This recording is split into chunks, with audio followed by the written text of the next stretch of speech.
doit annoncer Emmanuel Macron son service national volontaire. Monsieur le chef d'état-major des armées, Madame la préfète, Monsieur le président du conseil départemental, Madame la vice-présidente du conseil régional, Monsieur le maire, Monsieur le secrétaire général pour l'administration, Messieurs les chefs d'état-major d'armée, Monsieur le directeur général de la gendarmerie nationale, Mesdames et Messieurs les directeurs, Mesdames et Messieurs les officiers généraux, officiers, sous-mariniers, sous-officiers, officiers mariniers, soldats, marins, aviateurs et personnel civil des forces armées, Mesdames et Messieurs en vos grades et qualités. Étant à vos côtés en ce jour, je veux avant tout m'incliner respectueusement devant la mémoire du caporal Jimmy Gosselin, sa famille et ses frères d'armes du 7e bataillon de chasseurs alpins. Comme nous n'oublions aucun de vos frères d'armes morts pour la France le 26 novembre 2019 au Mali.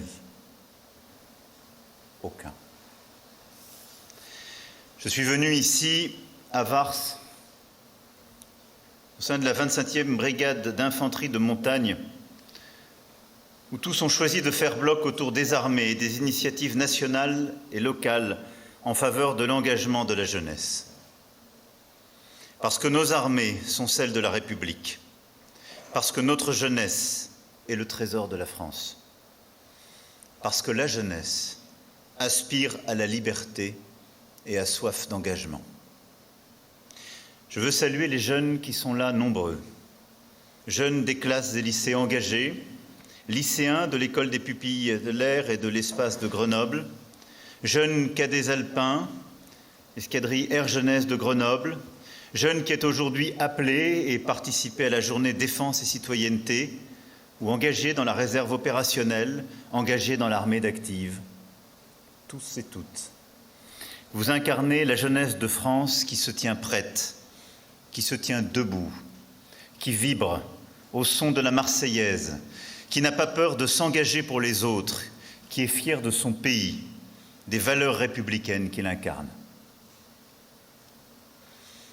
Oui, notre jeunesse a soif d'engagement. Il existe une génération prête à se lever pour la patrie. Notre armée est le cadre naturel d'expression de ce besoin de servir. Notre nation sera forte si notre jeunesse est unie autour de nos valeurs. Ne demandons pas comment notre jeunesse peut être utile à la nation. Offrons-lui un idéal en même temps que cette liberté de le servir. En janvier dernier, lors de mes vœux aux armées, je rappelais l'attention que je porte depuis le premier jour de mon premier mandat aux forces morales de notre nation, à sa capacité à se tenir prête. Et face à l'accélération des périls, je demandais au ministre des Armées et au chef d'état-major des armées de formuler des propositions pour donner à notre jeunesse le choix de servir en renforçant les rangs de nos armées.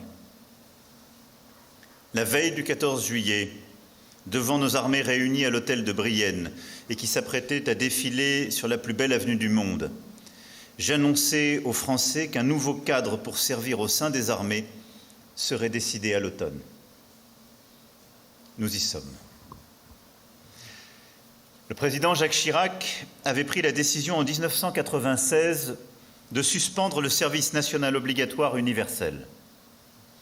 La fin de la guerre froide avait rendu inutile un modèle de masse et nécessaire le besoin d'une armée professionnelle et plus réactive.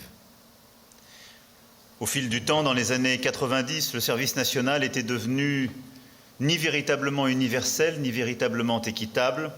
Un jeune sur 3 y échappait, le brassage social espéré n'était plus une réalité. Les missions confiées étaient souvent peu valorisantes et les talents parfois pas assez reconnus. Les coûts structurels d'un tel modèle avaient fini par devenir disproportionnés par rapport à son efficacité. Oui, la décision d'alors était juste. Et revenir en arrière serait à cet égard ni sérieux ni utile. Rétablir le service national obligatoire et universel est une idée portée par ceux qui méconnaissent la réalité de ce que sont nos armées aujourd'hui et des missions qui leur sont confiées. Nos armées n'ont plus vocation à encadrer ni à accueillir la totalité d'une classe d'âge, ce qui représente entre 600 000 et 800 000 jeunes. Surtout, un tel modèle de conscription obligatoire et universelle ne correspond pas aux besoins de nos armées ni aux menaces. Dès 2018, à travers revues stratégiques, puis à travers les 2 lois de programmation militaire successivement votées, nous avons répondu à la menace telle que nous l'analysions, en réparant puis en modernisant nos armées. Nous l'avons fait avant tous les autres autour de nous et n'avons pas attendu 2022 pour cela. C'est ce qui nous permet aujourd'hui d'avoir l'armée la plus efficace d'Europe et nous comptons le rester. La revue nationale stratégique actualisée en juillet dernier a validé cette approche. Elle nous a conduit à adapter encore l'effort, ce que j'annonçais le 13 juillet dernier, qui sera décliné dans les semaines et mois à venir par la ministre des Armées et la ministre déléguée et le SEMA. Et cette évolution de la menace nous a conduit aussi à prendre de nouvelles décisions.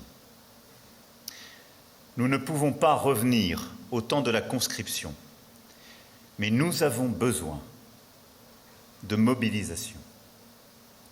Mobilisation de la nation pour se défendre, pas contre tel ou tel ennemi, mais pour se tenir prête et être respectée. Alors, comment accueillir cet élan de notre jeunesse et préparer notre nation aux défis et menaces qui s'annoncent? Un nouveau service national va être institué progressivement dès l'été prochain. Ce service poursuit 3 objectifs précis. Renforcer le pacte noué entre notre nation et notre armée. Renforcer la capacité de résistance de notre nation. Consolider la formation de nos jeunes. Là où nous soutenions l'ambition d'un service national universel pour conforter la cohésion au sein d'une classe d'âge, l'accélération des crises, le durcissement des menaces me conduisent à proposer aujourd'hui un service national purement militaire qui, sans être universel, peut engager toute une génération. Je porte aujourd'hui un projet pensé dans la grande tradition française de l'engagement, quand il s'agit de défendre le pays que nous sommes. N'oublions jamais que chaque fois que l'histoire l'a exigé, la jeunesse de France s'est engagée et mobilisée, fidèle en cela à cette chaîne des temps qui relie les volontaires de l'an 2 jusqu'aux maquisards des Glières et du Vercors.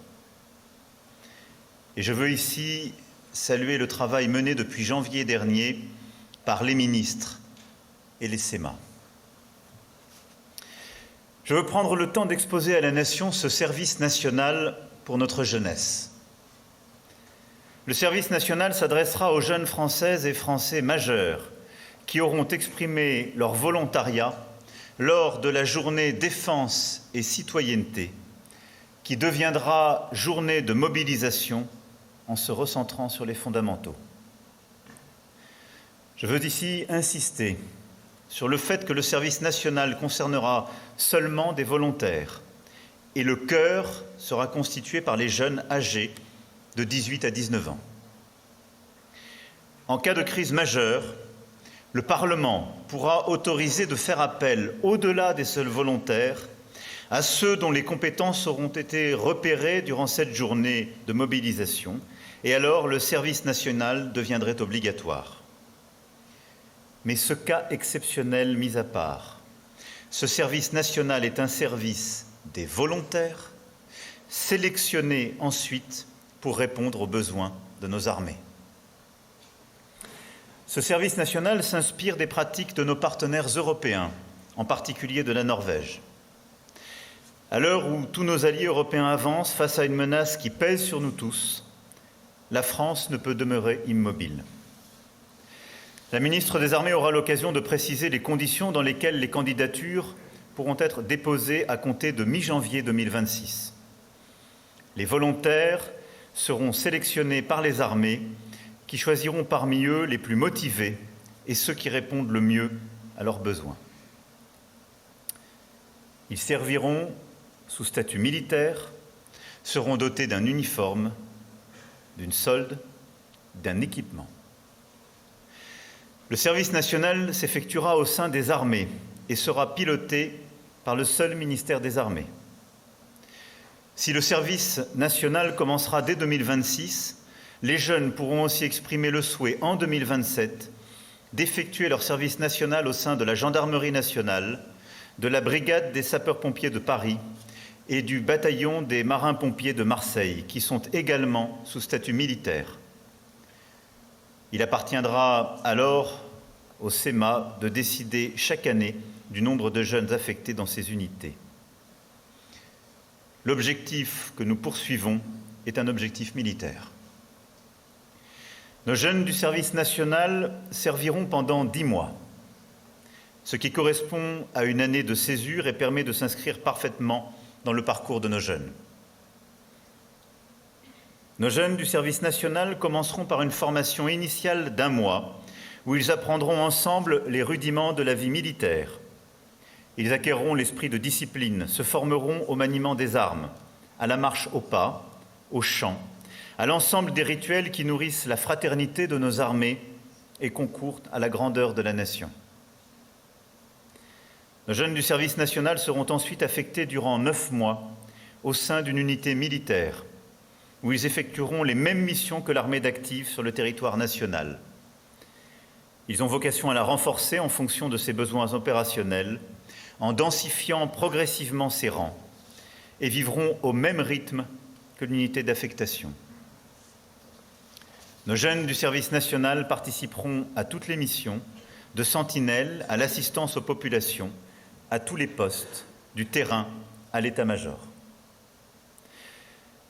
Nos jeunes, je le dis avec clarté, serviront sur le territoire national et uniquement sur le territoire national, c'est-à-dire en métropole et dans nos outre-mer.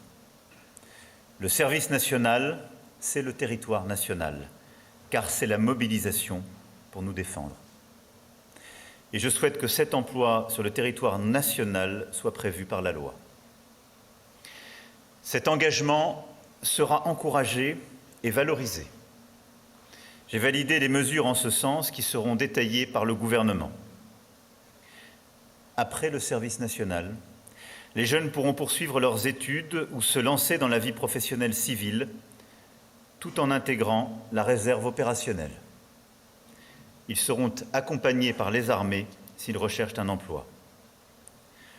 Pour ceux qui le souhaitent, ils pourront rejoindre l'armée d'active en s'engageant et leur expérience acquise sera valorisée. Ainsi, nos armées bénéficieront dans la nation de jeunes Françaises et de jeunes Français dont les motivations auront été repérées, l'engagement éprouvé, les compétences exercées. C'est un atout majeur, militaire, moral, civique et républicain. C'est un acte de confiance dans notre jeunesse. Un modèle hybride d'armée va bel et bien apparaître, qui correspond aux menaces et aux risques qui sont devant nous, rassemblant des jeunes du service national, des réservistes et l'armée d'active.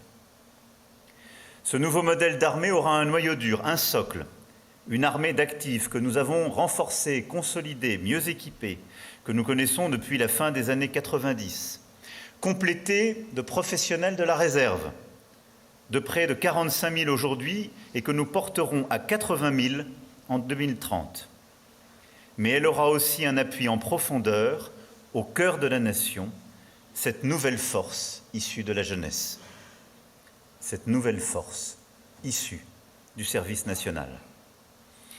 Dans ce monde incertain, c'est ce modèle hybride, prêt à toutes les bascules, qui doit s'imposer. Ce modèle permettra de renforcer nos capacités, de donner une nouvelle épaisseur aux armées et à la jeunesse, de diffuser l'esprit de défense, d'endurcir l'esprit de résistance de la nation. Ce service national ne peut avoir du sens que s'il a de l'ampleur. Le service national va débuter à l'été 2026 et nous augmenterons progressivement les effectifs. 3 000 jeunes seront choisis pour effectuer le service national à l'été 2026 et les promotions augmenteront progressivement pour atteindre 10 000 jeunes incorporés en 2030. L'ambition que je porte pour la France est d'atteindre 50 000 jeunes en 2035. Ceci sera à adapter en fonction de l'évolution de la menace. Il nous faut, dès maintenant, commencer à construire des hébergements, des infrastructures pour que les jeunes soient accueillis correctement dans les garnisons et dégager progressivement un nombre suffisant de cadres pour former et commander ces jeunes. Cet effort de défense sera financé par l'actualisation de la loi de programmation militaire 2026-2030 qui prévoit un budget supplémentaire de plus de 2 milliards d'euros pour le service national. C'est un effort important, il est indispensable. Parallèlement, notre nation doit mieux accompagner l'envie de servir de notre jeunesse. C'est ce que le ministère de l'Éducation nationale aura apporté. Voilà pourquoi, afin de consolider l'effort fait ces dernières années à travers le SNU, la durée des classes de défense et de sécurité globale va passer d'1 à 3 ans. Voilà pourquoi nos jeunes devront participer à au moins une cérémonie commémorative par an dans chaque établissement. Voilà pourquoi nous inciterons à effectuer les stages de seconde dans nos armées. Enfin, ce service national purement militaire complétera les dispositifs actuels d'engagement comme le service civique qui accueille plus de 100 000 jeunes chaque année. J'aurai l'occasion d'y revenir, mais services civiques et réserves civiles joueront un rôle clé dans la mobilisation non militaire de la nation et sa préparation aux nouveaux risques. Mesdames et messieurs, dans ce monde incertain où la force prime sur le droit et la guerre se conjugue au présent, notre nation n'a le droit ni à la peur, ni à la panique, ni à l'impréparation, ni à la division. La peur, au demeurant, n'évite jamais le danger. La seule façon de l'éviter, c'est de s'y préparer. C'est ce que font nos armées au quotidien. Elles le feront demain, plus encore. Le service national sera utile aux jeunes, aux armées et à la nation qui disposera donc de cette armée régénérée, une armée complète, une armée efficace et modernisée, capable de faire face aux risques dans tous les espaces, une armée avec un cœur actif et une jeunesse formée et sélectionnée. Voilà ce que nous devons viser et nous le ferons dès l'été prochain. Je parle ici devant des unités combattantes qui, comme tant d'autres, n'ont jamais peur d'avancer vers les sommets. C'est à la nation d'emprunter aujourd'hui cette voie des sommets. Elle y est prête, je le sais. Vive la République, vive la France.